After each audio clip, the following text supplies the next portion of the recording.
आंखें, आंखें जो है ना कफ का ही केंद्र है। सबसे बड़ा कफ का केंद्र सिर, दूसरे नंबर पे कान, तीसरी आंख। आंख कफ का केंद्र है और आंख के ज्यादा रोग 99% रोग कफ के रोग हैं। जैसे मैंने आपको बोला ना, आंख में आप बोलते हैं कि हमको कैटरेक्ट हो गया, ये कफ का रोग है। मोतियाबिंद हो गया, कफ का रोग है। ग्लूकोमा हो गया, कफ का रोग है। आंखें लाल हो रही हैं, कफ के प्रभाव। तो आंखों की विशेष देखभाल बच्चों की, ताकि चश्मा ना लगे, अब चश्मा ना चढ़े। अब आंखों में क्या करें जी? कफ को कंट्रोल करने, तेल नहीं डाल सकते आंखों में, क्योंकि तेल और आंखों का मेल नहीं है। आंखों में हमेशा एक फ्लूइड रहता है, तेल में डालें माने तेल उस फ्लूइड में गया तो गड़बड़ करता है। तो आंखों के लिए घी ठीक है, देशी गाय का घी। तो बच्चों को नियमित रूप से देशी गाय का घी आंखों में लगा सकते हैं तो बहुत अच्छा है।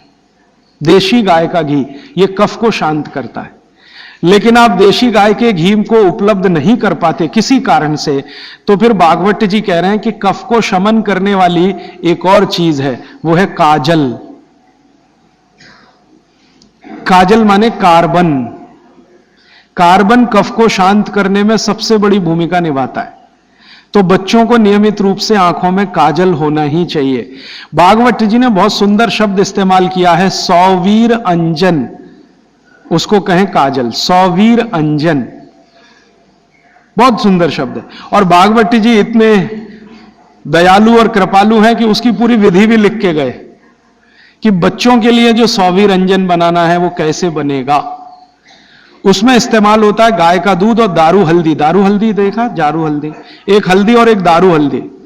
तो दारू हल्दी, गाय का दूध, गाय का घी, ऐसी 5-7 वस्तुओं से बनता है। पूरी विधि किताब में है, मैं ज्यादा समय खराब नहीं करना चाहता। तो बच्चों को नियमित रूप से आंख में काजल, क्योंकि कफ को शांत करे, कान में तेल, सिर पर तेल की मालिश, ठीक है? ये 3 चीजें उनके लिए बहुत आवश्यक है। फिर आगे चलें तो खान पान उनका, कफ के प्रभाव में जो भी बच्चे हैं उनके खान पान में भागवत जी कहते हैं दूध सबसे आवश्यक। दूध, बिना दूध के बच्चों का जीवन नहीं, दूध तो उनके लिए सबसे आवश्यक।